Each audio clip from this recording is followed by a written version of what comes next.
Une seconde épreuve, plus terrible encore que la première, atteint à présent le malheureux roi. La mort frappe à sa porte.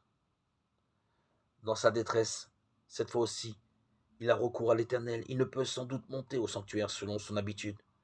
Mais n'est-il pas toujours possible de trouver son Dieu, même sur un lit de maladie? Combien d'alités en font tous les jours la bienfaisante expérience? Achaz, père d'Ézéchias, avait refusé le signe que l'Éternel voulait lui donner. Ézéchias 7, 10 à 12. Et sur le cadran solaire qu'il avait construit, l'heure du jugement approchait depuis avec rapidité. Mais ici, le roi fidèle et pieux obtient avec la guérison un signe extraordinaire. Par le recul de l'ombre, Dieu lui montre qu'il accepte de retarder le châtiment. Quelques détails de ce beau récit font penser par contraste au Seigneur Jésus. Dans le psaume 102, nous avons sa prière. Mon Dieu, ne m'enlève pas à la moitié de mes jours.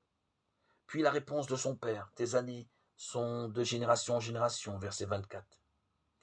Ésaïe a annoncé la guérison du roi pour le 3e jour.